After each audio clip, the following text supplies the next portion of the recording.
Recudo la cara del soldado cuando nos dijo que estaríamos a salvo. Tenía una mandíbula cuadrada y bien afeitada, y unos ojos que parecían no haber parpadeado en unas 40 horas. Estaba de pie en la puerta de la instalación de contención de emergencias de Ridgefield, con un M4 colgado bajo sobre el pecho, y pronunció aquellas palabras como un hombre que recita una escritura en la que yo no cree. Est refugio y seguro. Ahora están bajo la protección del Ejército de los Estados Unidos. Detrás de él, un muro de hormigón de 12 pies coronado con alambre de cuchillas se extendía en ambas direcciones hasta curvarse y desaparecer de la vista. Los reflectores convertían el perímetro en una luz diurna artificial. Quería creerlo. Necesitaba creerlo. Mi hija estaba dormida sobre mi hombro, con los dedos aferrados al culo de mi camisa, y yo no había dormido en 3 días.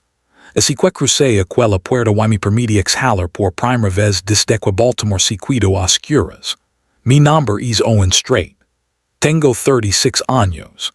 Era ingeniero eléctrico para una compañía municipal de servicios públicos en Maryland antes de que el mundo comenzara a devorarse a sí mismo. Nada de eso importa ahora, pero lo digo por quiero que entiendan quién era cuando entré. No era un luchador. No era valiente. Era un hombre que entendía diagramas eléctricos, asistía a reuniones de padres y maestros y cambiaba el aceite de su Subaru cada 5 millas. El brot me encontró en el trabajo. Conduje esta casa atravesando intersecciones que ya no tenían reglas. Recogí a mi hija de la casa de una vecina que ya estaba tapiando las ventanas y seguí la frecuencia de transmisión de emergencia hacia el sur hasta llegar a este lugar. Mi esposa, Jenna, no logró salir del hospital donde trabajaba. Lo sé porque la llamé 17 veces y lo último que escuché fue un sonido que jamás le describiré a nadie. Ridgefield había sido un centro federal de gestión de emergencias antes de la infección. Bunkers subterráneos, almacenes de suministros, instalaciones médicas, el tipo de infraestructura diseñada para hurricanes y terremotos que el Ejército convirtió rápidamente para albergar a civiles que huían de la propagación. Cuando llegamos, ya había alrededor de 800 personas dentro. Al final de la primera semana, esa cifra alcanzaría las 2. Nos procuraron como refugiados, que era exactamente lo que éramos. Pulsers de identificación, exámenes médicos, escaneos técnicos para detectar fiebre. Una mujer con uniforme militar y un portapapeles me preguntó si había sido mordido, arañado o expuesto a fluidos corporales de una persona infectada. Dije que no. Ni siquiera levanto la vista cuando celo mi formulario. Nos asignaron al bloque C, una sección dividida dentro de un almacén reconvertido. El suelo era de hormigón vertido. Las paredes eran lonas colgantes que cubrían la ilusión de habitaciones. Cada unidad familiar recibió 2 catters, una manta de lana y un contenedor de plástico para pertenencias personales. Mi hija Lily tenía 7 años. Miró las luces fluorescentes que zumbaban sobre nosotros y dijo, "Huel al garage del abuelo." Y tenía razón. Olía a aceite, metal y polvo frío. Le dije que era algo temporal. Otra mentira que necesitaba que fuera cierta. Esa primera noche conoce a las 2 personas que llegarían a importar más dentro de aquellos muros. La primera fue Diana Reeves, una experimédica de Anápolis que había llegado 2 días antes que nosotros y se había establecido como coordinadora médica del bloque si tenía poco más de 40 años. El cabello corto con mechones platidos y se movía con una eficiencia que inspiraba confianza incluso antes de hablar.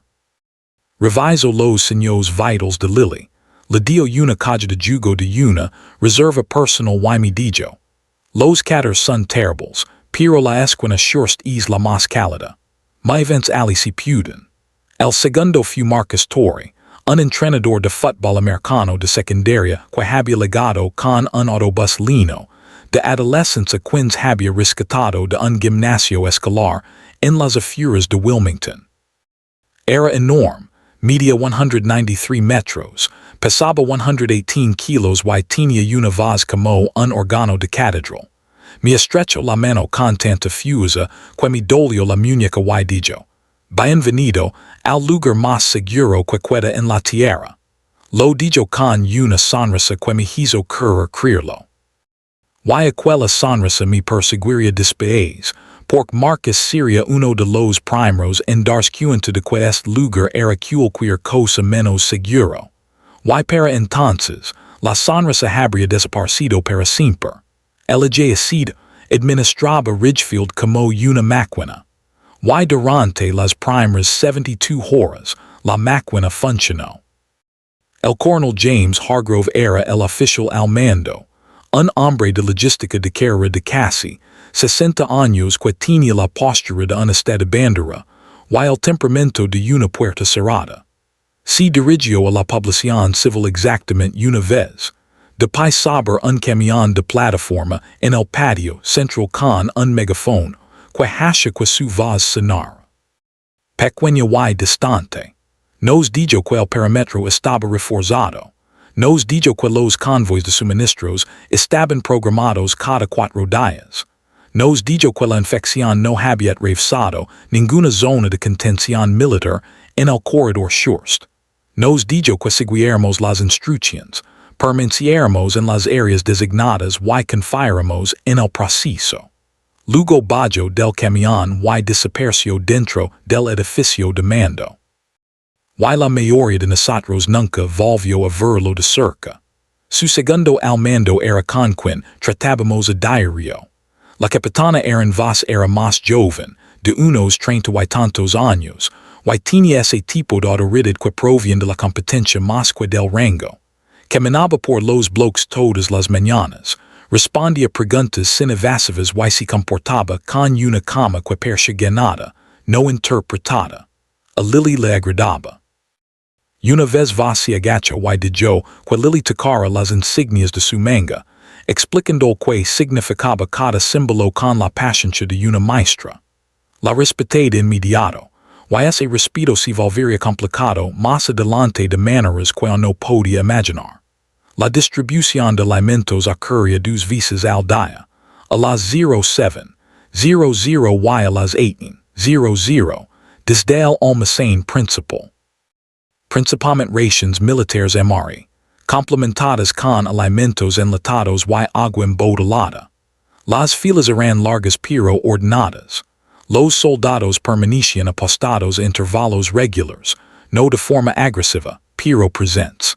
Había una tienda médica atendida por 2 sanitarios militares y por cualquier profesional médico civil que hubiera terminado dentro de los muros. Diana se volvió rápidamente indispensable ali. Su formación como paramédica cubría vacíos que el sobrecargado personal militar no podía atender. Había una zona designada para niños, en el bloque a donde los voluntarios organizaban actividades para evitar que los más pequeños absorbieran el miedo que recorría a la población adulta como una corriente eléctrica de baja intensidad.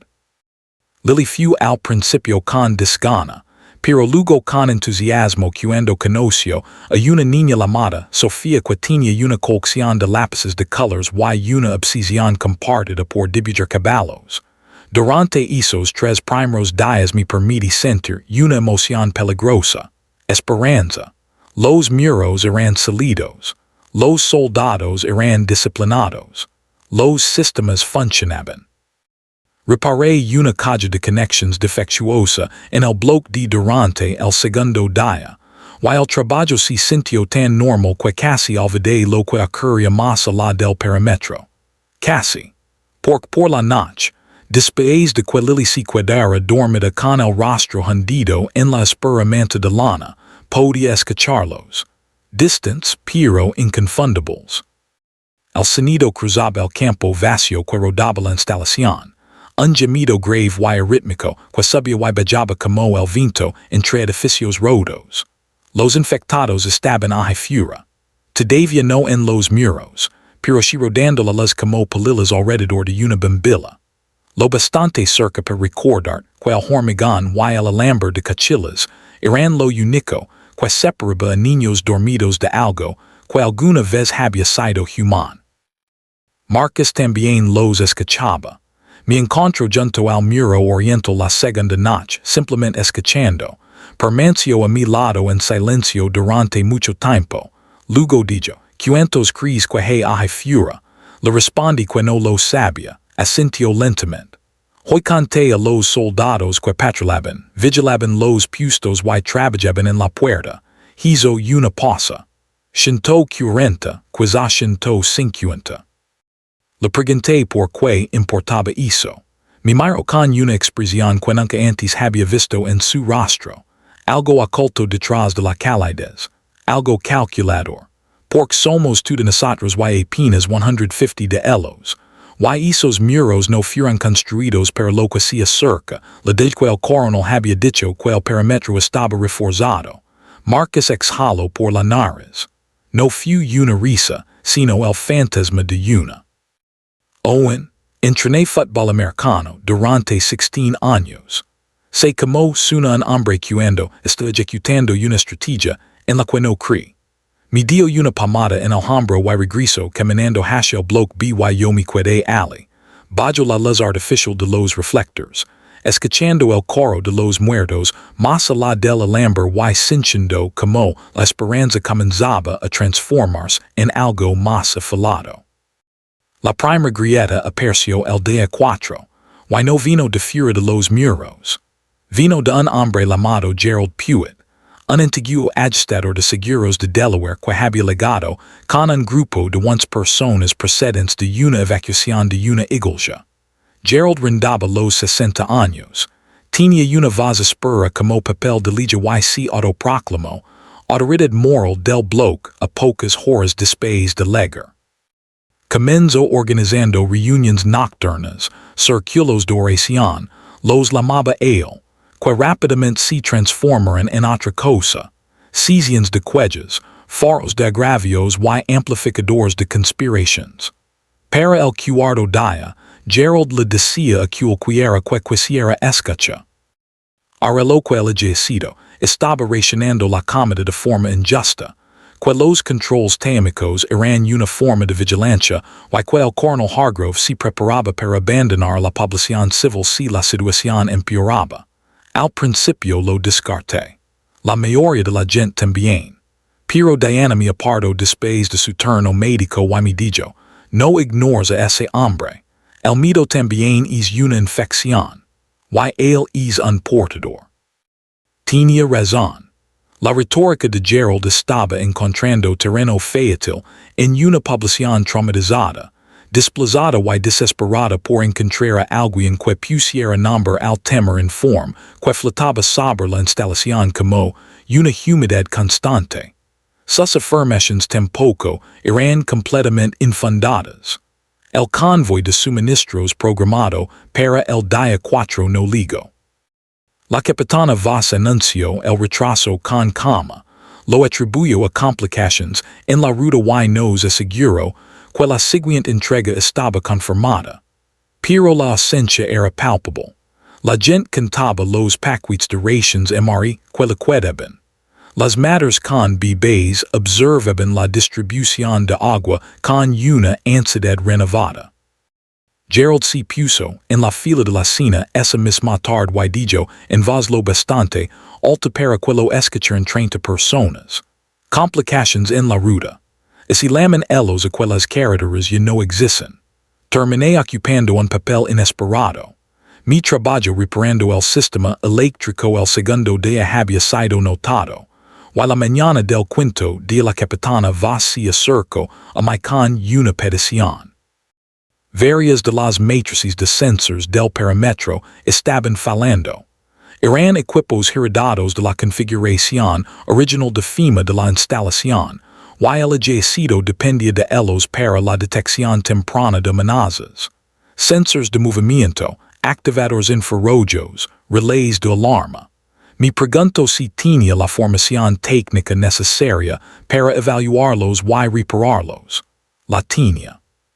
Mi enseñó una escolta militar, un joven soldado llamado Danico, de apenas 22 años, que tenía el hábito nervioso de golpear repetidamente su cargador, y me dio acceso al corredor de mantenimiento del perímetro, una estrecha trinchera de hormigón que recorre la base interior del muro.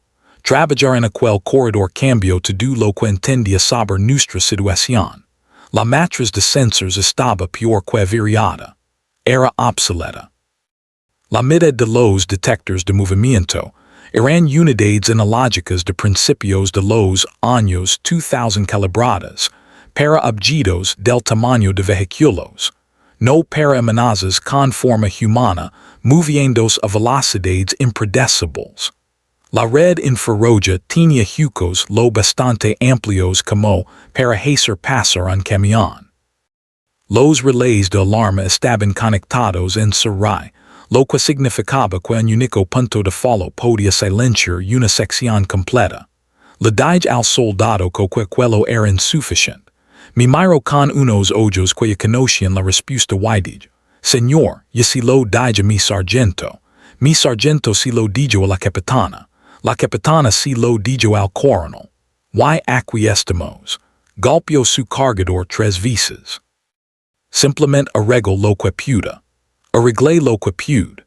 Reconfiguré 2 unions de relays. Recalibré 4 sensors de movimiento y marqué 6 zonas muertas, que no podían corregir sin hardware de reemplazo, que no teníamos. Esa misma tarde entregué mis hallazgos a la capitana Voss en un informe escrito a mano. Lo leo delante de mí y observé como su rostro descendía de una compostura profesional a algo más parecido a la resignación. Me dio las gracias, guardó el informe dentro de su chaqueta y dijo, si lo llevaré al coronel Hargrove. Luego añadió, Owen, mantén esto entre nosotros por ahora. La gente está lo bastante asustada. Estuve de acuerdo. Pero cuando regresé al bloque si aquella noche, pasé junto a Gerald Puett mientras reunía a unas 40 personas bajo una lona y lo escuché decir, no nos están diciendo la verdad sobre esos muros. Y por primera vez, no pude estar completamente en desacuerdo con él. Esa noche Lily me preguntó si los monstruos podían entrar. Le dije que no. Le dije que los muros eran fuertes, que los soldados vigilaban y que estábamos seguros. Estudió mi rostro durante un largo momento. Los niños perciben la deshonestidad de la misma manera que los animales perciben las tormentas. Después dijo, está bien, papá, y cerró los ojos. Me quedé acostado en mi cama mirando el techo, escuchando los gemidos distantes. Y empecé a planear. El día 6 trajo el primer avistamiento confirmado en el perímetro. Un equipo de patrulla en el muro norte informó de un grupo de 9 infectados inmóviles junto a la línea de árboles, aproximadamente a 300 yardas de distancia. No avanzaban. No retrocedían. Permanecían de pie en una agrupación dispersa, mirando hacia la instalación, balanceando ligeramente bajo la luz gris del amanecer como talos de trigo muerto. El soldado que me habló de él mientras yo trabajaba en un relay quemado cerca de la puerta norte. Su voz permanecía firme, pero la frecuencia con la que golpeaba el cargador se había duplicado. Nunca habían hecho esto antes, dijo. En las instrucciones nos dijeron que son atraídos por el ruido y el movimiento, pero esos están simplemente observando. Se corrigió de inmediato. Quiero decir, están de pie. Pero ambos sabíamos lo que había dicho primero, y ninguno intentó corregir la realidad. Para el mediodía, el grupo del norte había crecido a más de 30. Un segundo grupo apareció en el perímetro oriental, más pequeño, quasi una docena, ubicado a lo largo de una zanja de drainage que corría paralela al muro. Los soldados aumentaron las patrullas. Vi 2 Humvees reposicionados cerca de la puerta norte. La población civil no fue informada oficialmente, pero la información dentro de Ridgefield se movía como el agua a través de las grietas, silenciosa y inevitablemente. para la hora de la cena, todo el mundo lo sabía. La fila para recibir comida estaba más silenciosa de lo habitual, while la gente comía más rápido, como si la proximidad a los muros se hubiera convertido en un riesgo medable. Marcus me encontró después de la comida de la tarde.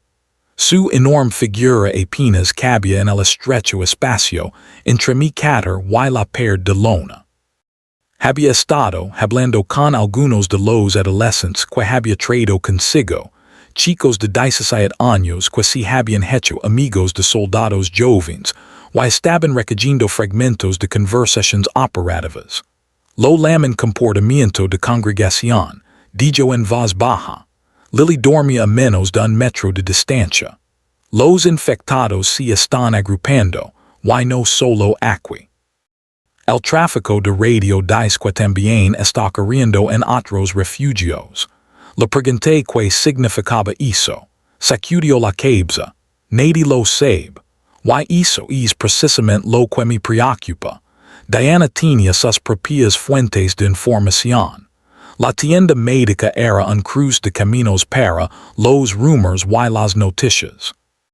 Los soldados acudían por tratamientos menores y hablaban libremente, suponiendo que la confidencialidad médica también se aplicaba a comentarios casuales sobre la preparación operativa. Me lo contó a la mañana siguiente mientras examinaba una erupción en el codo de Lily. Anoche evacuaron médicamente a 2 soldados. No estaban infectados. Colapso psicológico. Aplicaba una pomada con manos firmes. Uno de ellos era un guardia del Perímetro, 19 años. Pasó toda la noche observando la línea de árboles y algo simplemente se rompió dentro de él. Levantó la vista por encima de la cabeza de Lily. Si los guardias se están quebrando, Owen, entonces tenemos una cuenta regresiva, lo admiten o no. Me tomé esa cuenta regresiva muy en serio. Empecé a trazar el mapa de la instalación en mi mente. Cada corredor, cada punto de acceso, cada vulnerabilidad estructural que había encontrado durante mi trabajo con los sensors. La puerta principal era de acero reforzado, con doble cierre y flanqueada por torres de vigilancia. Los muros estaban formados por paneles prefabricados de hormigón de 20 centímetros de grosor, asentados sobre cimentaciones continuas. Eran resistentes, pero estaban diseñados para soportar el clima y proporcionar seguridad básica, no para resistir un asalto sostenido. Los puntos más débiles eran las penetraciones de servicios, tuberías de drenaje, conductos eléctricos, ejes de ventilación, lugares donde el muro se encontraba con la infraestructura y se habían hecho concesiones. Había identificado 3 de esos puntos durante mi trabajo de mantenimiento. Uno era un desague pluvial en la esquina sureste con una rejilla oxidada y mal anclada. Lo había señalado en mi informe para vos. No sabía si alguien había hecho algo al respecto.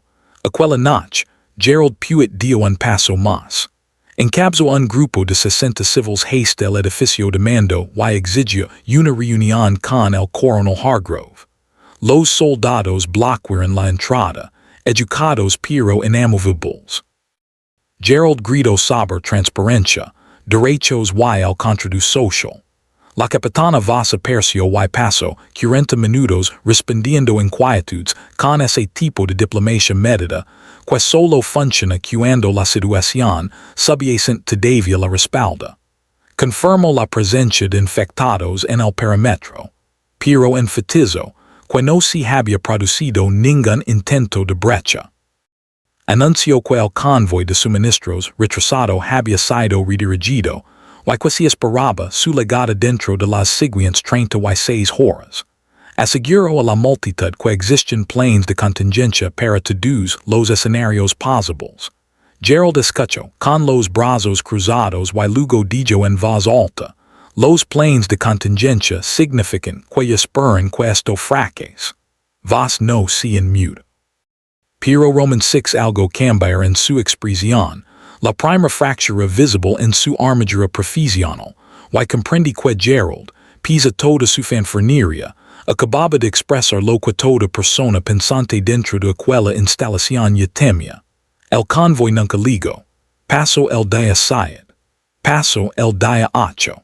La capitana vos de yo de dar estimaciones concretas de legada y imp. Hizo a utilizar un lenguaje más vago. Las líneas de suministro están siendo aseguradas. La logística está siendo coordinada. El cambio en la retórica era sutil. Pero quienes prestaban atención lo notaron. Yo prestaba atención. Marcus prestaba atención. Y Gerald Puett prestaba más atención que nadie. El racionamiento de alimentos se endureció el día 8. Una comida al día en lugar de dos. Portions reducidas. La distribución de agua pasó a una asignación estricta.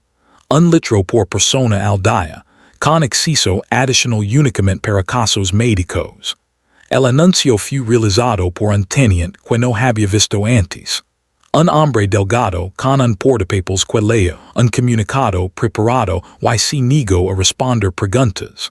El silencio de la multitud fue más fuerte que cualquier protesta. La gente se eligió de aquel anuncio, levando el conocimiento de la escasez grabado en el cuerpo. Hombros más tensos, pasos más rápidos, miradas calculadoras que antes no tenían. Observé cómo el tejido social comenzaba a desgarrarse por costuras previsibles. Los bloques siempre habían estado organizados de forma aproximada según la fecha de legada, lo que significaba que extraños compartían espacios reducidos sin una historia común y con recursos cada vez más escasos. Estelaron discusiones por los lugares para dormir, por el acceso a los baños, por el lento de un niño que se prolongaba demasiado tiempo. En el bloque D, dos hombres se pelearon por una lata de duraznos. Uno acusó al otro de haber robado en la fila de distribución. Un soldado intervino y los separó con la indiferencia mecánica de alguien que ya lo había hecho antes y esperaba volver a hacerlo. Pequeñas fracturas, cada una insignificante por sí sola, pero que juntas formaban un patrón que reconoce, de todos esos documentales sobre desastres que alguna vez Roman 6, a medias una tarde de domingo. La civilización desprendiéndose lentamente desde los bordes. Diana organizó un equipo médico voluntario utilizando los recursos civiles disponibles. Dos enfermeras jubiladas, un veterinario llamado Paul que resultó mucho más útil de lo que cualquiera habría esperado, y una estudiante de medicina llamada Asha que tenía manos firmes, y una memoria fotográfica para las dosis farmacéuticas. Operaban una estación secundaria de triage, en el bloque se que atendía lesiones menores y enfermedades leves, permitiendo que los médicos militares se concentraran en los casos que no podían delegar. Era algo práctico y necesario. Pero también era algo político. Una estructura civil operando dentro de un marco militar, y ambas partes sentían la tensión incluso cuando eran demasiado profesionales para nombrarla. Marcus vino a verme con una propuesta la noche del día 8. Había identificado a 7 civiles con habilidades relevantes. Una ex-marine retirada, un bombero voluntario, 2 trabajadores de la construcción, una mujer que había sido funcionaria penitenciaria y un camionero de larga distancia que afirmaba conocer cada carretera entre Virginia y Maine. Necesitamos nuestro propio plan de contingencia, dijo. No contra el ejército, sino junto a él. Lo bastante independiente para que, si todo sale mal, podamos movernos. Le pregunté que significaba moverse cuando estábamos rodeados por muros y, más allá de esos muros, por los muertos. Sacó un papel doblado de su bolsillo. Un mapa dibujado a mano de la región alrededor de Ridgefield, elaborado a partir de recuerdos y fragmentos de mapas de carretera recuperados de vehículos abandonados durante su legada inicial. Había marcado 3 posibles ubicaciones de réplica, una planta de tratamiento de agua a 4 millas al sur, una escuela primaria con un refugio subterráneo, a 2 millas al este y un depósito de mantenimiento ferroviario a 6 millas al noroeste. Ninguno es ideal, admitió, pero son options, y ahora mismo no tenemos ninguna. Miré su mapa y comprendí lo que realmente me estaba ofreciendo. No era un plan. Era capacidad de decisión. La sensación de que éramos participantes de nuestra propia supervivencia, y no simples pasajeros. Acepté unión a su grupo.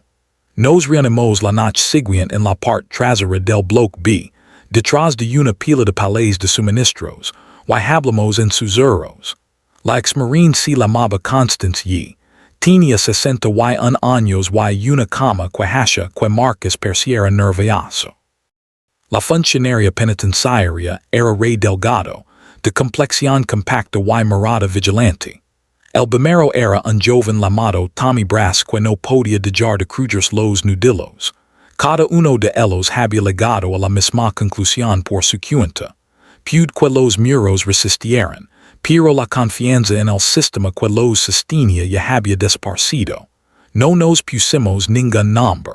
No hicimos declarations. Simplemente acordamos que, si llegaba el momento, estaríamos preparados para actuar. Y el momento se acercaba mucho más rápido de lo que cualquiera de nosotros imaginaba. El día nuevo cambió todo. Y comienzo, con un sonido que levaré conmigo hasta el final que me encuentro. Eran las 3:14 de la madrugada. Se la hora exacta porque había desarrollado el hábito de los insomnes de mirar el reloj cada vez que emergía un sueño ligero. El sonido era metálico, no un impacto, sino una rendición, un gemido de compromiso estructural que resonó a través del suelo de hormigón del bloque, si como un diapasón presionado contra un hueso. Luego sonó la alarma. No la red completa del perímetro.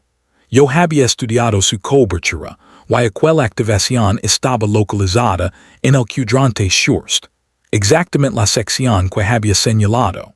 El desague pluvial. Los reflectores giraron hacia la esquina sureste. Los soldados corren más allá de nuestro bloque en formaciones organizadas.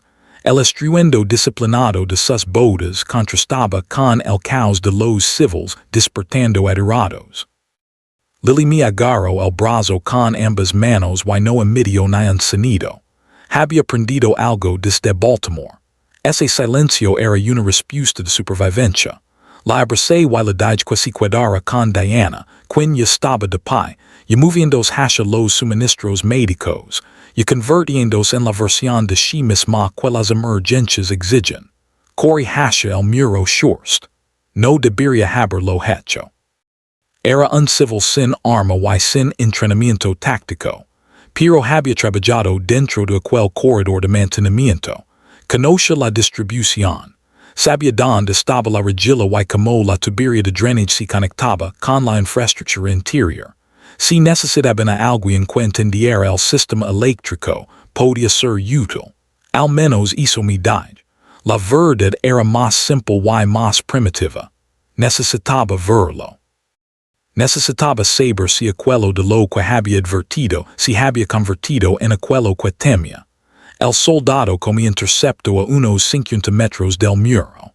Levaba el equipo completo, el rifle levantado, y durante una fracción de segundo el cañón a punto hacia mi pecho antes de que el reconocimiento alcanzara al refugio. Señor Strait no pude estar aquí. Le hablé del desague, de la rejilla y de mi informe. Dudo. Era la vacilación de un soldado joven atrapado entre el protocolo y el pragmatismo. Luego dijo, quedis detrás de mí, no toque nada. Llegamos a la esquina sureste y lo Roman 6. La rejilla había desaparecido. No estaba doblada ni desplazada. Había desaparecido por completo. Arrancada de sus anclajes y tirada a unos 3 metros dentro del perímetro. Un rectángulo oxidado de metal que había sido la única barrera entre una tubería de drenaje de 30 pulgadas y el interior de la instalación. Los soldados habían formado una línea de fuego apuntando hacia la abertura de la tubería. Los haces de las linternas penetraban en el oscuro conducto y revelaban movimiento. Figuras arrastrandos por el interior con una movilidad fluida y desarticulada que no se percia a ninguna locomoción humana que hubiera visto jamás. El soldado al frente gritó una orden. Dos disparos resonaron contra los muros de hormigón con una brusquedad que hizo que me zumbasen los oídos. Tres de los infectados cayeron dentro de la tubería. Sus cuerpos bloquearon temporalmente el paso, formando un grotesco tapón de extremidades enredadas. Los soldados se apresuraron a reforzar la abertura con cualquier material disponible. Placas de acero, sacos de harina, y una sección de malla metálica asegurada con alambre sobre la entrada. Era improvisado y desesperado. Y funcionó, al menos por el momento. Pero el daño ya estaba hecho. Y no me refiero al muro. Siete infectados habían logrado entrar antes de que los soldados respondieran. Siete. En una instalación con 2,000 personas, en la hora más oscura de la noche, siete de los muertos consiguieron entrar y desplazarse por los corredores entre el muro shorst y el bloque de antes de ser neutralizados. Utilizó la palabra militar, neutralizados por la realidad de lo que ocurrió en esos corredores maras una barra de lengua. 4 civiles fueron mordidos. 2 soldados resultaron heridos. Un niño, de unos 10 años quizá, fue encontrado escondido debajo de un cáter en el bloque de físicamente estaba alzo, pero inaccesible de una forma que Diana reconoció como un bloqueo psicológico agudo. Ella se ardilló a su lado y le habló suavemente durante 20 minutos antes de que parpadeara. Al amanecer, los 4 civiles mordidos habían sido trasladados a una tienda de aislamiento junto a la instalación médica. El desaguasurst quedó salado. La capitana va se dirigió a la población con los ojos enrojecidos y una voz que se mantenía firme únicamente por fuerza de voluntad. La brecha ha sido contenida, dijo. Nadie le cree. La máquina se había agrietado, y a través de la grieta podíamos ver la oscuridad. Las horas posteriores a la brecha dividieron a Ridgefield en 2 poblaciones. Los que aún creen que el ejército podía aprovecharlos y los que ya no necesitaban ninguna prueba adicional para convencerse de que no podía hacerlo. Gerald Puett se convirtió, como era previsible, en la voz más fuerte del segundo grupo, pero el cambio era mucho más amplio que su influencia.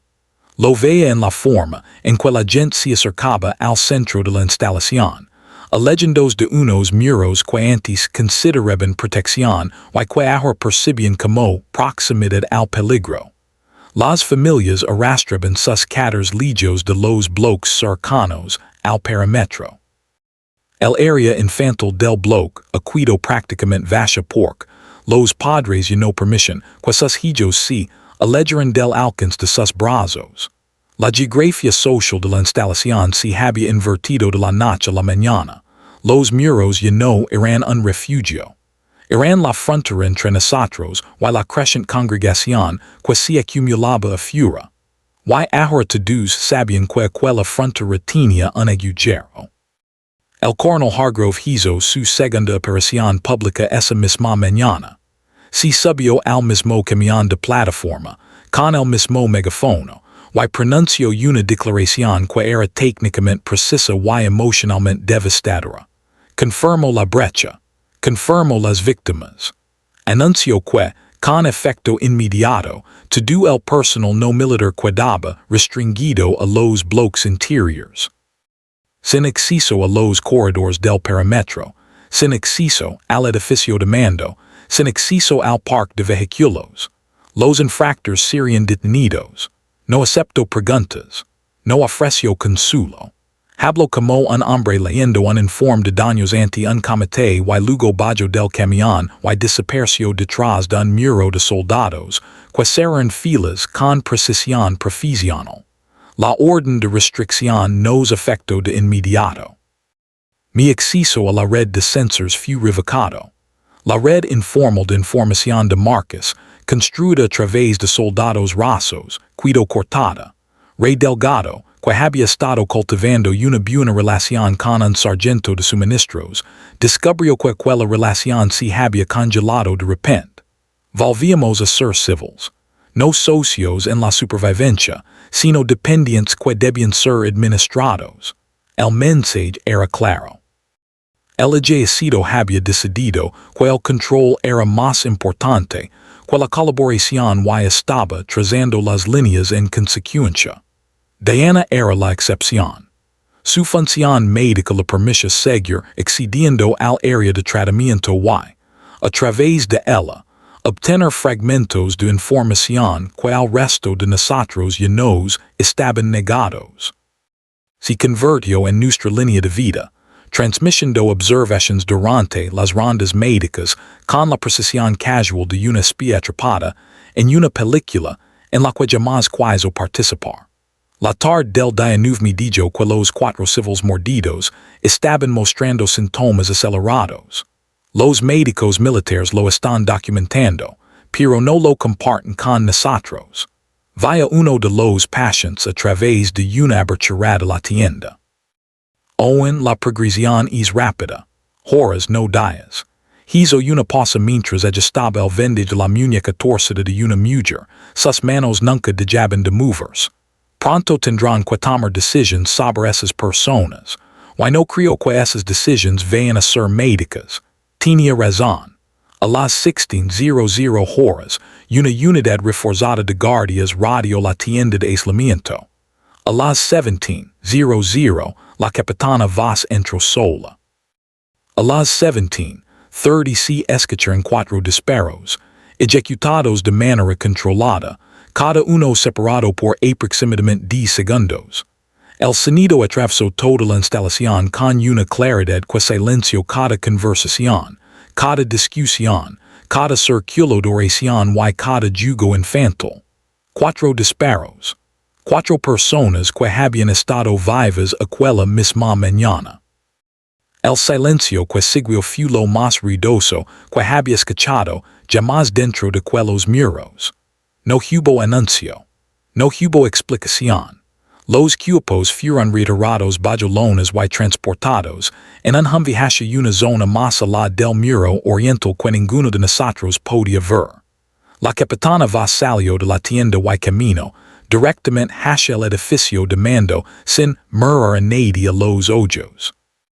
La observé cruzar el patio y noté que sus manos permanecían firmes, pero su forma de caminar era diferente. Pasos más cortos, ligeramente desiguales, como si el suelo bajo sus pies hubiera dejado de ser confiable. Esa noche la romancé sola cerca del parque de vehículos, apiada contra una barra de hormigón, mirando la nada. Pensé en acercarme. No lo hice. Hay cargas que no pueden compartir sin romper a la persona que las leva. Y Voss estaba sosteniendo cosas más importantes que su propio proceso emocional. Lily no preguntó por los disparos. Estaba sentada en una esquina del bloque se dibujando caballos con Sofía. Y cuando observé su dibujo, noté que había añadido muros alrededor de los caballos, cercas, barras, incluso con crayons. El mundo se había convertido en un lugar que necesitaba muros. El día 10 trajo una nueva variable que nadie había previsto. Los infectados del exterior dejaron de congregarse y comenzaron a probar. No atacar. Probar. Se acercaban a los muros a intervalos irregulares y en grupos de distintos tamaños, tocando el hormigón, presionándolo, desplazándose a lo largo de él como dida. Es leyendo braille. Los soldados informaban de este comportamiento con una inquietud creciente durante los cambios de turno, según escuchó Diana en la tienda médica. Los infectados estaban examinando sistemáticamente el perímetro y el patrón, si realmente era un patrón, desafiaba todos los modelos de comportamiento sobre los que el ejército había estado trabajando.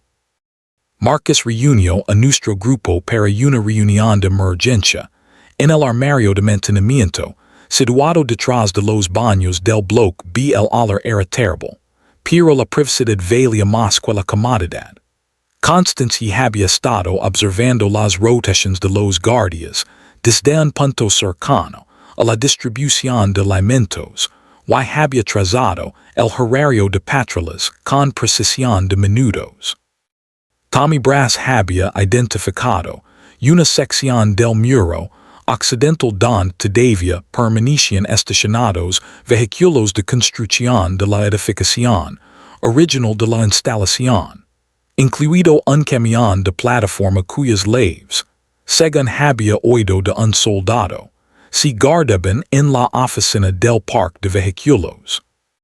Ray Delgado había conseguido ocultar 4 botellas de agua y 8 paquetes de rations MRE por encima de su asignación oficial, escondidos en un espacio estrecho, bajo el bloque de estábamos construyendo algo que ninguno de nosotros quería utilizar, un plan de escape. El muro occidental tiene una puerta de mantenimiento, dijo Constance, apenas por encima de un susurro. Acceso para vehículos. Tiene un candado, no un sistema de seguridad mecánico complejo. Un cortapernos la abriría, Marcus asintió, ya había pensado en eso. El problema no es salir. El problema es salir a un campo rodado de cientos de elos y llegar a algún lugar mejor antes de que elos lleguen a nosotros. El armario cuido en silencio. Esa era la ecuación central. Y ninguno de nosotros había encontrado la solución. Ofrece lo único que podía aportar. Conocimiento técnico. Había estudiado ampliamente el sistema eléctrico. Los reflectores perimetrales eran controlados desde un panel principal ubicado en el edificio de mantenimiento adyacente al centro de mando. Si esas luces podían apagarse de forma selectiva, dejando una sección a oscuras mientras otras seguían brillando intensamente, tal vez se podría crear un desequilibrio sensorial. Los infectados respondían a los estímulos. Si el muro occidental quedaba en la oscuridad mientras los reflectores orientales aumentaban su intensidad, existe la posibilidad de que los infectados se desplazaran hacia la luz, despejando una ventana de oportunidad en el lado oscuro. Era una teoría. Era desesperado. Era la mejor idea que teníamos. Mientras planeábamos un futuro que esperábamos no necesitar, el presente continuaba deteriorándose. La asignación de agua volvió a reducirse. No de manera oficial, pero las cantidades distribuidas disminuyeron sin ningún anuncio. Gerald Puett, que había estado construyendo su coalición con la paciencia de un hombre que entendía cómo funcionan las multitudes, organizó una protesta sentada en el punto de distribución de alimentos. 70 civiles se negaron a abandonar el área después de la comida de la mañana, exigiendo un aumento de las raciones y una divulgación completa de los suministros restantes. Los soldados permanecían formando una línea, visiblemente incómodos, con las armas sostenidas en una posición que no era exactamente de combate, pero tampoco completamente religiosa. La capitana vos negoció durante una hora. Gerald exigió que un representante civil tuviera acceso a los inventarios de suministros. Vos aceptó y la multitud se dispersó, pero el acudo se sintió menos como una solución y más como un retraso añadido a una detonación que ya estaba en marcha. Aquella noche me senté con Lily y le leí una novela de bolsillo que alguien había dejado sobre un cáter. Era una historia romántica ambientada en la Toscana. Completamente absurda dadas nuestras circunstancias, pero a Lily le encantaban las descripciones de la comida. Papá, ¿qué es la panzanella? Preguntó, y yo se lo expliqué lo mejor que pude. Entonces decidió que algún día quería probarla, y yo le prometí que lo haría. Las promesas hechas a los niños son las más importantes porque ellos no tienen la comprensión adulta de que las promesas pueden romperse. Las reciben como verdades. Las almacenan como certezas. Y el peso de eso saber quien promete es la carga más pesada que he llevado jamás, más pesada que el miedo, más pesada que el dolor. La obligación absoluta de hacer que el futuro exista para alguien que confía en que tú lo construirás. Afuera, los infectados prisionaban contra los muros. Adentro, 2,000 personas se prisionaban unas contra otras. Y en algún punto intermedio, dentro de la membrana cada vez más delgada formada por hormigón, orden y suministros menguantes, las matemáticas comenzaban a volverse en nuestra contra con la fría indiferencia de la gravedad. La auditoria civil de suministros que Gerald había negociado reveló aquello que él ejecutó. Te había estado ocultando. Teníamos once días de comida con los niveles actuales de racionamiento y 6 días de agua. Los números fueron escritos en un cartel improvisado y pegados por Gerald en una columna de soporte del bloque en menos de una hora. Cada persona de Ridgefield los había visto o los había escuchado repetidos con la urgencia descontrolada de un incendio forestal. Once días. 6 días de agua. Ningún reabastecimiento confirmado. La aritmética de nuestra supervivencia se volvió brutalmente pública.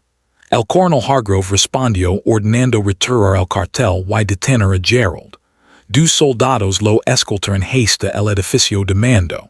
Gerald fue sin apenas resistencia, casi alegremente, porque entendía algo sobre el martirio que el coronel no comprendía. Eliminar al mensajero amplificó el mensaje. Al caer la tarde, las cifras de Gerald aparecían garbetadas en las paredes, susurradas en las filas y escritas en trozos de papel que circulaban entre los bloques. Si había vuelto más poderoso detenido de lo que jamás había sido en libertad. La dinámica de poder dentro de Ridgefield cambió de forma decisiva aquel día. La autoridad militar, ya debilitada por la brecha y las ejecuciones en la tienda de aislamiento, ahora compite con una resistencia civil que tenía cuellas legítimas y un líder simbólico encarcelado por decir la verdad. Los soldados que antes eran cordiales se volvieron reservados. Los civiles que antes obedecían comenzaron a observar con cautela. El espacio compartido de la instalación, que alguna vez había sido territorio neutral, se convirtió en terreno disputado donde cada interacción levaba un significado oculto. La capitana Voss me encontró aquella tarde. Yo estaba reparando una lámpara en el bloque si todavía me permiten realizar pequeños trabajos eléctricos dentro de los bloques. Se acercó con la cuidadosa naturalidad de alguien que quería que el encuentro pareciera casual. Camina conmigo, dijo. Me condujo hasta un corredor tranquilo entre los bloques donde los ventiladores de extracción generaban suficiente ruido ambiental para ocultar una conversación. El coronel está cometiendo un error con Puet, dijo sin mirar, observando la pared del pasillo como si leera algo escrito allí que solo él podía ver. Pero no es por eso que está aquí. Entonces se volvió hacia mí. Volví a leer tu informe sobre los sensors. El desagu del shorst era una vulnerabilidad. ¿Cuántas más identificaste? Le respondí que 3. Me pidió que se las describiera. Lo hice. La penetración de un conducto eléctrico en el muro norte donde el aislamiento se había degradado. Un conducto de ventilación en el sótano del edificio de mando conectado a una toma de aire exterior. Y una junta introduce paneles de hormigón en el muro occidental donde el asentamiento del terreno había creado una abertura que todavía era superficial, pero estructuralmente preocupante. Voss escuchó, sin interrumpir. Su rostro mostró la misma lenta queda de compostura que había visto la primera vez que leo mi informe. Luego dijo algo que me dejó inmóvil. El coronel recibió una comunicación esta mañana. El corredor shorst ha sido redesignado. Ya no estamos dentro de la zona de contención, Owen.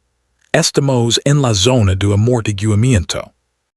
No entendía exactamente lo que eso significaba desde el punto de vista operativo, pero sí comprendí su significado emocional. Una zona de amortiguamiento es el espacio que estás dispuesto a perder. La pregunta cuál era el plan del ejército. Ella sostuvo mi mirada durante un largo momento. Y en aquel silencio Roman VI toda la arquitectura de su conflicto. El deber hacia la cadena de mando, la responsabilidad hacia las personas dentro de aquellos muros, y el reconocimiento cada vez más evidente de que esas dos obligaciones estaban convirtiéndose en cosas incompatibles. El plan es resistir hasta que lega ayuda, respondió. Y si la ayuda nunca lega, pregunté. Ella no respondió. No era necesario. La ausencia de respuesta era la respuesta. Esa noche regresé con Marcus y le conté todo. Su rostro se endureció por etapas mientras hablaba. Primero la mandíbula, luego el ceño. Después algo detrás de los ojos que había aprendido a reconocer como el momento en que un protector comprende que aquello de lo que intenta proteger a otros ya está dentro del perímetro. Zona de amortiguamiento, repitió, saboreando las palabras como algo amargo. Ya nos han dado por perdidos. Las personas de arriba, las que hacen mapas y trazan líneas, dijo, nosotros somos la línea que han trazado. Constance, que escuchaba desde la entrada, dijo simplemente, entonces dejamos de esperar. Lo dijo con el tono de alguien que había tomado decisiones más difíciles en lugares más duros. Y con esa frase, nuestro grupo pasó de la contingencia a la preparación. El plan de escape dejó de ser teórico. Se volvió operativo. El día 2 comenzó con lluvia, el primer fenómeno meteorológico desde nuestra llegada. Y cambió el paisaje acústico de. Y la instalación de maneras que importaban tácticamente. El golpeteo constante sobre los techos de los almacenes enmascaraba los sonidos del perímetro. Los soldados apostados en los muros informaron que la visibilidad había caído por debajo de las 50 yardas. Los infectados, que durante días habían sido visibles entre las líneas de árboles, desaparecieron detrás de la cortina gris de agua y volvieron a convertirse en una amenaza teórica, lo que de algún modo era peor que verlos. Una amenaza visible puede medirse. Una invisible ocupa todos los espacios que tu imaginación le permite. Pasé la mañana ejecutando la primera fase de nuestro plan. Bajo el pretexto de revisar una caja de conexión cerca del bloque B, accedí al conducto que se dirige al panel principal de interrupters. No podía alcanzar el panel en sí. Estaba dentro del edificio de mantenimiento restringido. Pero sí podía seguir el recorrido del circuito y identificar la derivación que alimentaba los reflectores del perímetro occidental. Si lograba extraer un punto específico de conexión, podría interrumpir manualmente ese circuito. La unión se encontraba dentro de un armario de servicios cerrado, con llave en el lado norte del edificio de mantenimiento. Tommy Brass, que había trabajado en mantenimiento de edificios antes del broad, creía que podía forzar la surgery utilizando una llave Allen modificada. Lo probaríamos aquella noche. Marcus tenía una tarea diferente. Había cultivado una relación con un cabo llamado Reyes, que trabajaba en el parque de vehículos, no mediante engaños, sino a través de una conexión humana genuina. Reyes era de Houston. Tenía dos hijos de los que no había sabido nada desde la segunda semana del broad y cargaba con un dolor que no podía expresar dentro de la rígida economía emocional del servicio militar. Marcus lo escuchaba. Se sentaba con él durante las horas libres. Compartían historias sobre entrenar equipos, sobre hijos, sobre las versiones de la vida que ambos habían perdido. El día 2, Reyes le dijo a Marcus don se guardaban las llaves del candado de la puerta de mantenimiento, una caja de seguridad dentro de la oficina del parque de vehículos. Combinación 7734. Reyes no preguntó por qué Marcus quería saberlo. Tal vez lo entendía. Tal vez quería que alguien lograra salir. La lluvia se intensificó durante toda la tarde y, con ella, Ligo un acontecimiento que acelero nuestro cronograma de forma catastrófica. El sistema de drenaje que había señalado, no solo la tubería del Shorst, sino toda la red subterránea, comenzó a colapsar. El agua se acumulaba a lo largo de la base interior de los muros. El desague pluvial salado, apresuradamente después de la brecha, comenzó a filtrar agua por las unions soldadas. Observé a los soldados a pilar sacos de harina, bajo la lluvia con una urgencia que me decía que estaban improvisando, no ejecutando un plan. La infraestructura de la instalación había sido diseñada para alejar el agua de los muros. Ahora los muros estaban reteniendo el agua dentro, while el terreno saturado estaba comprometiendo los mismos cimientos que mantenían a 2,000 personas separadas de los muertos. A las 14:00 horas, una sección del muro norte se desplazó. No se derrumbó, se desplazó. Una separación visible de aproximadamente 5 centímetros apareció a lo largo de una junta entre paneles, acompañada por un sonido de fricción que atravesó la lluvia como un gemido surgido de la propia tierra. Los soldados evacuaron la zona norte del perímetro, y reposicionaron los recursos defensivos. Los civiles del bloque fueron trasladados al patio central, donde permanecieron bajo la lluvia porque no existía ningún espacio cubierto lo bastante grande para albergarlos. Los niños lloraban. Los adultos observaban el muro norte con la atención fija de personas contemplando algo que no podían detener. Encontré a la capitana Vaz coordinando la evacuación del bloque y su uniforme estaba empapado, el cabello pegado a la frente, y daba órdenes con una precisión que ocultaba lo que yo podía ver debajo. El reconocimiento de que la instalación estaba fallando no por un asalto, sino por la entropía. El muro, pregunté, el inigo una sola vez con la cabeza. Los cimientos. El agua está socavando la base. Estamos reforzando todo lo que podemos, pero si la lluvia no se detiene. No termino la frase. Un soldado gritó su nombre y él se dirigió hacia la crisis con la certeza direccional de alguien que había decidido que avanzar era la única opción posible, sin importar lo que hubiera más adelante. Fui a buscar a Lily, la saqué del cuidado de Diana, la abracé contra mi pecho bajo la lluvia y tomé una decisión. Nos iríamos esa misma noche. No mañana. No cuando mejoraran las condiciones. Esa noche. Porque los muros que se suponía debían salvarnos se estaban hundiendo en el barro y, afuera, en la oscuridad cegada por la lluvia, los muertos estaban esperando exactamente algo así. Si lo dije Marcus a las 15:00 horas. Iro el cielo, luego el muro norte y dijo. Lo sé. Había llegado a la misma conclusión a través de datos diferentes. Reis la había contado aquella mañana que las comunicaciones internas del ejército habían pasado de resistir y esperar suministros a contingencia de extracción, lo que significaba que los soldados estaban planificando su propia salida, y esa salida no nos incluiría. Evacúen, dijo Marcus, cerrarán las puertas detrás de ellos. Y nosotros nos quedaremos dentro de una instalación que se está derrumbando sin nadie que la defienda.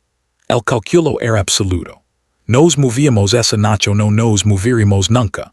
El plan requiere una coordinación precisa entre 8 personas en la oscuridad, bajo la lluvia y evitando patrullas militares que se habían intensificado debido a la situación del muro. Lo expuse ante el grupo a las 16:00 horas en el armario de mantenimiento, hablando más rápido de lo que había hablado en toda mi vida. Phase 1. Tommy fusa la cerradura del armario de servicios y yo apego los reflectores del perímetro occidental. Phase 2. Marcus recupera la llave de la puerta de mantenimiento usando la combinación que le dio Reyes. Phase 3. Constance y Ray conducen al grupo hasta la puerta occidental mientras el perímetro permanece a oscuras. Phase 4. Cruzamos la puerta, atravesamos el terreno abierto y alcanzamos la zona de drenaje, que se dirige hacia el suroeste en dirección a la planta de tratamiento de agua que Marcus había identificado. Phase 5. Sobrevivimos. Cada phase tenía puntos posibles de fracaso. La ganzúa de Tommy podría no funcionar. El parque de vehículos podría estar vigilado. Los infectados del lado occidental podrían no responder a la diferencia de iluminación. La zona podría estar inundada. La planta de tratamiento podría estar tomada por los infectados. Expuesta dos esos riesgos sin suavizarlos por las personas presentes en aquel armario merecen honestidad y por la alternativa, quedarse. Y tenía riesgos que habían dejado de ser teóricos. Diana fue la complicación que no había previsto. Cuando le expliqué el plan, escuchó con los brazos cruzados y su bolsa médica los pies. Cuando terminé, dijo, yo no voy. Las palabras me golpearon como una piedra. Luego explicó por qué. En la tienda médica había 30 y pacientes, incluido el niño del bloque de que todavía no había pronunciado una sola palabra desde la brecha. Incluida una anciana con una afección cardíaca que necesitaba supervisión constante. Incluidos 6 niños con infecciones respiratorias agravadas por el hacinamiento. Si me voy, algunos de ellos morirán, dijo. No eventualmente. Pronto. Yo discutí. Marcus discutió. Él escuchó ambos argumentos con la paciencia de alguien que ya había tomado su decisión mucho antes y simplemente esperaba que nosotros la alcanzáramos. Levate a Lily, me dijo. Manténla salvo. Ese es tu trabajo. El mío está aquí. Puso una mano sobre mi brazo y la firmeza de su agar transmite una sensación de finalidad imposible de discutir. Diana Reeves se cuidaba porque era incapaz de convertirse en la clase de persona que se marchaba. A las 19:00 horas preparé a Lily. Le dije que íbamos a hacer un viaje. Preguntó a dónde. Le respondí que a un lugar con más espacio. Preguntó si Diana venía con nosotros. Le dije que todavía no. Volvió a observarme con aquellos ojos transparentes y penetrantes. Y esta vez no dijo, está bien, papá. Dijo, es porque los muros se están rompiendo. Me arrodillé frente a ella, tomé sus manos entre las mías y le dije la verdad. No toda la verdad, pero sí la suficiente para respetar su inteligencia sin aplastarla bajo su peso. Pude que los muros no resistan, cariño. Así que vamos a encontrar un lugar mejor. Y necesito que seas valiente, que permanezcas en silencio y que no te separes de mí. Pudes hacerlo. Asintió. No loro. No había logrado desde Baltimore, y esa ausencia me asustaba más de lo que me habrían asustado las lágrimas. A las 21:00 horas la lluvia seguía cayendo. El muro norte se había desplazado otro par de centímetros. Los infectados del exterior eran invisibles bajo el aguacero, lo que representaba tanto nuestro mayor peligro como nuestra única ventaja. Tommy Brass se dirigió al armario de servicios. Marcus se movió hacia el parque de vehículos. Constance se posicionó cerca de la puerta occidental junto con Ray y los demás. Yo sostenía la mano de Lily en el oscuro corredor del bloque si mientras escuchaba la lluvia golpear el techo sobre nosotros. Cada gota era una cuenta regresiva hacia el momento en que abandonaríamos la promesa que nos había hecho el ejército y descubriríamos si el mundo que existe más allá iba a matarnos o a permitirnos huir. Las manos de Tommy temblaban cuando ligó al armario de servicios. Pero su técnica permanecía firme. Una diferencia importante cuando la supervivencia depende de la precisión motriz bajo presión psicológica extrema. Trabajo con la ley Allen modificada dentro del mecanismo durante 90 segundos que parecen 90 minutos. Finalmente la cerradura giró y la puerta se abrió hacia un espacio no más grande que una cabina telefónica. Dentro, la caja de conexiones que necesitaba estaba montada en la pared a la altura del pecho. Sucubierta estaba asegurada con cuatro tornillos, Phillips Quetami, retiro mientras yo identificaba el interruptor correcto, siguiendo las etiquetas del circuito, con una linterna sostenida entre los dientes. Subpanel de iluminación perimetral occidental. Interruptors del 14 al 19. Los desconté uno por uno y. A través de la delgada pared del armario. Escaché como desaparece el zumbido constante de los reflectors occidentals. El efecto fue inmediato. El perímetro occidental quedó sumido en la oscuridad, mientras que las luces del este y del norte continuaban brillando con su intensidad habitual, creando un perfil de iluminación asimétrico que, si mi teoría era correcta, atraería a los infectados hacia las zonas iluminadas. No tenía forma de confirmarlo desde dentro del armario. Tenía que confiar en la hipótesis y seguir adelante. Tommy y yo salimos del armario de servicios y avanzamos bajo la lluvia hacia el punto de encuentro cerca de la puerta occidental.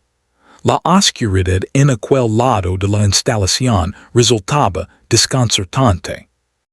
Mis ojos se habían acostumbrado a la luz artificial permanente de Ridgefield, y su repentina ausencia reduce mi mundo al sonido de la lluvia, la sensación de la mano de Lily, aferrada a la mía y el brillo apagado de los reflectores orientales reflejandos en las nubes bajas detrás de nosotros. Lily caminaba sin vacilar. Sus pequeñas botas chapoteaban en charcos que yo ni siquiera podía ver. La firmeza de su mano transmitía una confianza que parecía la sustancia más valiosa que quedaba en la tierra. Marcus ya estaba en la puerta. Había llegado al parque de vehículos sin problemas. La combinación de redes funcionó. La caja de seguridad estaba donde había dicho y la leve en caja, en el candado de la puerta de mantenimiento, con ese satisfactorio clic mecánico de un plan, sobreviviendo al contacto con la realidad. Constance y Ray estaban allí. También la ex-marine, el camionero y los trabajadores de la construcción. Dos personas en total, incluida Lily, de pie bajo la lluvia frente a una puerta que se abría hacia la oscuridad y hacia todo lo que pudiera estar esperándonos dentro de ella. Marcus me miró. Yo miré la puerta. Más allá se extendía un terreno abierto de aproximadamente 200 yardas hasta la zona de drenaje, ahora convertida en un campo de barro. No podíamos ver más de 6 metros. No podíamos escuchar nada aparte de la lluvia. Los infectados podían estar a centímetros de nosotros o a kilómetros de distancia, y la única forma de descubrir la diferencia era cruzar. Marcus abrió la puerta. Las bisagras protestaron con un chirrido metálico que hizo que todos se congelaran. Esperamos. 5 segundos. 10, 15. Ningún movimiento. Ningún sonido más allá de la lluvia. Marcus fue primero. Su enorme figura desapareció en la oscuridad como un barco entrando en la niebla. Constance lo siguió. Después Ray, Tommy y los demás, uno por uno, atravesando la puerta hacia el mundo sin protección con la silenciosa desesperación de personas cruzando una frontera que no podían volver a cruzar. Yo fui el penúltimo, levando a Lily en brazos porque el barro era demasiado profundo para sus botas. El último en pasar fue el camionero, un hombre llamado Hall, que cerró la puerta detrás de nosotros. No la aseguró con leve. Solo la cerró, porque alguna parte de él todavía esperaba que otros pudieran seguirnos. La lluvia nos golpeaba horizontalmente, impulsada por un viento que había aumentado desde el anochecer. El suelo se aferraba mis botas con cada paso, intentando retenerme, intentando mantenerme dentro de la órbita de la instalación que estaba abandonando. Escuchaba a Marcus delante de mí, respirando confusa, avanzando con pasos deliberados. Escuchaba a Constance detrás, moviéndose con la eficiencia mecánica de alguien que había marchado en condiciones peores. A unas 50 yardas de la puerta, Lily susurró junto a mi oído. Papá los escuchó. Me detuve y presté atención. A través de la lluvia desde algún lugar en nuestra derecha, ligo el sonido, bajo, humido, persistent. Los gemidos de los infectados estaban más cerca de lo que deberían haber estado. La diferencia de iluminación había atraído a la mayoría hacia el este, pero no a todos. Algunos seguían en ese lado, entre nosotros y la zona de drenaje, y nosotros avanzábamos a ciegas dentro de su territorio. Marcus también los escuchó. Levantó el puño, una señal militar que Constance nos había enseñado, y la fila se detuvo. Dos personas de pie en un campo de barro bajo la lluvia, respirando tan silenciosamente como la biología permite, mientras en la oscuridad invisible los muertos vagaban. Marcus se agachó y todos lo imitamos. Un descenso sincronizado hacia la tierra. Arraré empapada que acerco mi rostro al barro lo suficiente para oler hierro y podredumbre. Lily escondió la cara en mi culo y guardó un silencio tan absoluto que podía sentir los latidos de su corazón, pero no su respiración. Constance avanzó por la fila con la fluidez silenciosa de alguien entrenado para quello en otra vida. Ligo haste Marcus. Intercambiaron unas palabras que no pude escuchar. Luego ella se alejó hacia la derecha, apartándose del grupo y acercándose al sonido. Quis llamarla para detenerla, pero entendí lo que estaba haciendo. Estaba atrayéndolos. Si estaba utilizando a sí misma como una sonda, acercándose a los infectados para localizar su posición y permitir que el resto de nosotros los rodeáramos. Era una avalancha que iba más allá de cualquier cosa que pudiera describir, ejecutada con la naturalidad profesional de quien revisa un indicador. Pasaron 2 minutos, luego 3. Los gemidos comenzaron a desplazarse hacia la derecha, alejándose de nuestro camino. Constance los estaba arrastrando tras ella. Marcus indicó que avanzáramos y aceleramos el paso. Zona de drenaje estaba en algún lugar delante de nosotros, en la oscuridad, como una promesa imposible de verificar. Los brazos de Lily se aferraron con más fuerza a mi culo. Mis botas encontraron tierra blanda, luego agua estancada, después la pendiente de la zona, y terminé deslizando y cayendo dentro de 40 centímetros de agua de escorrencia, tan fría que me robó el aliento. Otros cayeron conmigo. Marcus, Tommy, Ray Hall. Cada uno golpeando el agua con un chapudio amortiguado y un jadio contenido.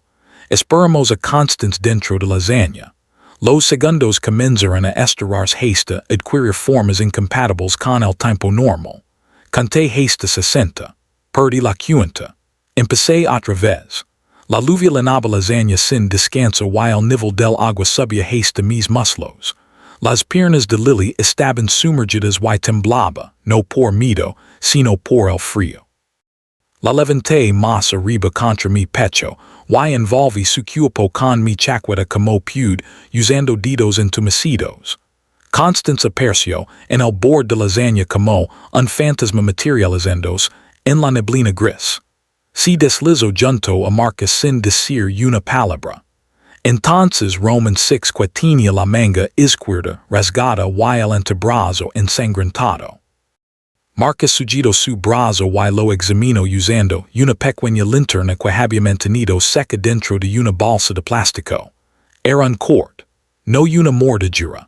Se había enganchado con algo, alambre, restos de la destrucción del mundo. Marcus exhaló confusa. Todos lo hicimos. En aquel momento, la diferencia entre un corte y una mordedura era la diferencia entre todo y nada. Continuamos avanzando por la zona en cuclillas, siguiendo su trayectoria hacia el suroeste en dirección a la planta de tratamiento de agua. El canal había sido diseñado para transportar el exceso de agua de los campos agrícolas que rodeaban la instalación. Su recorrido era relativamente recto, con secciones revestidas de hormigón que gradualmente daban paso a taludes de tierra a medida que nos alejábamos de Ridgefield. Detrás de nosotros, Los reflectors orientals de la instalación eran apenas un resplandor distante sobre la línea de árboles. Un faro del que nos alejamos navegando hacia un océano imposible de cartografiar. Los infectados que habíamos escuchado cerca de la puerta nunca nos encontraron. Tal vez Constance los atrajo lo suficiente. Tal vez la lluvia y el agua de la zanja ocultaron nuestra presencia.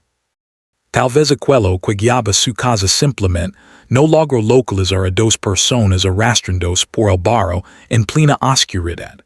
No lo sé. Los mecanismos de la supervivencia suelen ser invisibles. Vives o no vives. Y el margen entre ambos resultados con frecuencia depende del clima, del momento adecuado o de una ex-marine retirada que sabe moverse por la oscuridad como si perteneciera a ella. 40 minutos después de abandonar la puerta, Marcus se detuvo y levantó la mano. Delante de nosotros, a través de la lluvia cada vez más larga, emergió una estructura angular y industrial rodada por una vala metálica que todavía permanecía en pie. La planta de tratamiento de agua estaba oscura, perchavasha. Podría haber estado llena de infectados y nosotros no lo habríamos sabido. Pero era un destino. Y después de días atrapados dentro de unos muros que se estaban derrumbando, el simple hecho de llegar a un lugar que nosotros habíamos elegido se sintió como el primer acto de libertad que experimentaba desde que terminó el mundo. Refugio el primero en saltar la vala. Quedó dentro del recinto con la preparación instintiva heredada de su experiencia como funcionario penitenciario, examinando el patio con rápidos movimientos sistemáticos de su linterna. La instalación era pequeña. Un edificio principal de procesamiento, una estación de baño, dos depósitos de almacenamiento y una oficina administrativa que parecía haber sido abandonada a mitad de una jornada normal. Tazas de café. Sobre los escritorios, una chaqueta colgada en una silla. Un calendario mostrando todavía un mes que pertenecía al viejo mundo. No había infectados. No había cadáveres, no había señales de violencia, solo ausencia. Esa clase específica de vacío que dejan las personas que se marchan con cama antes de que la cama termine. Entramos en el edificio principal y lo despejamos habitación por habitación. El proceso tomó 20 minutos de respiraciones contenidas, y barridos de linterna a través de corredores industriales que olían a cloro y óxido. La construcción era de bloques de hormigón, sin ventanas en la planta baja y con pesadas puertas de acero que podían cerrarse desde el interior. No era una fortaleza, pero resultaba infinitamente más defendible que la grandeza en ruinas de Ridgefield. Marcus aseguró la entrada principal. Tommy encontró el panel eléctrico y siguió el circuito hasta un generador de respaldo en la estación de baño que todavía contenía diésel. Examiné el generador. Era una unidad comercial bien mantenida con combustible suficiente para aproximadamente 40 horas de funcionamiento. Lo puse en marcha. Cuando las luces fluorescentes parpadearon y se encendieron, Lily levantó la vista y dijo, «Es como el otro lugar». Lo era. Y no lo era. Acomodé a Lily en la oficina administrativa usando una manta encontrada en un botiquín de primeros auxilios, y la novela romántica ambientada en la Toscana que había transportado en el bolsillo de mi chaqueta a través del barro y la lluvia. Se quedó dormida en menos de 4 minutos, entregándose al agotamiento con la confianza absoluta de una niña convencida de que su padre había tomado la decisión correcta. Me senté en el suelo junto a ella y permití que el peso de los últimos 2 días cayera sobre mí en silencio. Ligo de golpe.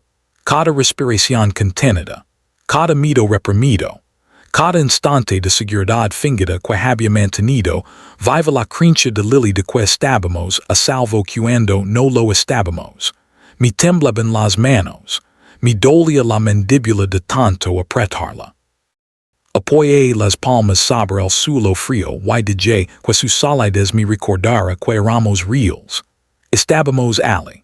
Habíamos atravesado la oscuridad y habíamos salido al otro lado. Marcus organizó turnos de vigilancia y un inventario de recursos.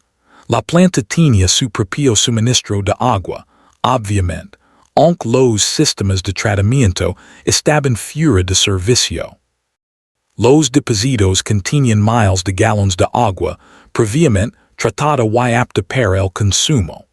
Un armario de mantenimiento estaba lleno de herramientas. En la sala de descanso había máquinas expendedoras que los trabajadores de la construcción abrieron con alegre eficiencia, distribuyendo barras de chocolate y bolsas de patatas fritas con la solemnidad de una comunión. Comimos allí bajo luces zumbantes. Dos supervivientes cubiertos de barro masticando chocolate en silencio.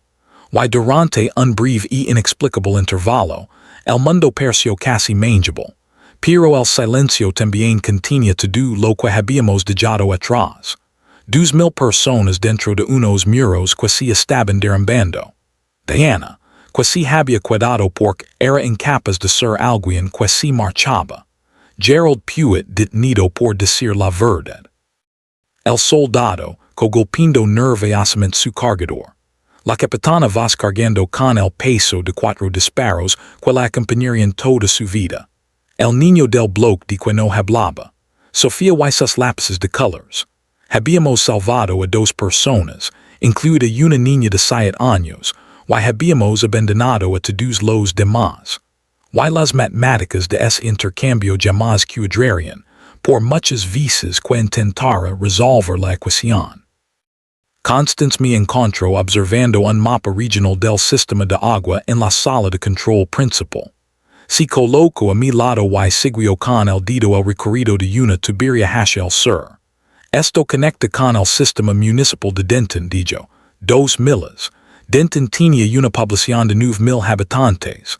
Lo bastante pequeña como para haber sido evacuada al principio. Mi miro. Pude estar vacía. Pude ser algo. Asenti. Otro destino. Otra elección. Otro paso a legendonos del lugar que se suponía debía mantenernos a salvo y adentrándonos en el territorio sin mapas de un mundo que no haya promesas. Descansamos esta noche, dije. Mañana planamos. Constance me estudió de la misma forma en que los soldados observan a los oficiales cuando deciden si confiar en ellos. Luego asintió. Mañana. Estoy grabando esto en un dispositivo portátil que encontramos en la oficina administrativa. Once días después de abandonar Ridgefield llegamos a Denton. Constance tenía razón. La ciudad había sido evacuada. En su mayor parte seguía intacta. En su mayor parte estaba vacía. Hemos fortificado un grupo de edificios cerca de la torre de agua. Hemos encontrado suministros. Marcus ha comenzado a explorar los alrededores en busca de otros supervivientes. Holt encontró un vehículo que todavía funciona. Somos 2 personas construyendo. El guió a partir de la nada y es frágil, imperfecto y real. No sé qué ocurrió con Ridgefield. Algunas noches, cuando el viento sopla desde el norte, creo escuchar un eco lejano arrastrado por la distancia. Tal vez disparos. Tal vez el sonido de unos muros derrumbandos. No me permito escuchar durante mucho tiempo. Ayer Lily hizo un debullo. 2 caballos en un campo. Sin muros. Sin cercas. Solo terreno, abierto y un cielo que coloreo con 3 tonos distintos de azul. Le pregunté por qué lo había dibujado así. Ella respondió, estos caballos no necesitan muros porque pueden correr. Lo pegué en la pared de la habitación que hemos reclamado como nuestra. Es la única decoración que tenemos. Es la única que necesitamos. El ejército dijo que nuestro refugio era seguro. No lo era. Pero seguimos vivos. Seguimos avanzando y los muertos todavía no nos han alcanzado. Suscribid al nuevo canal y activa la campana de notifications para escuchar nuevas historias regularmente. Gracias.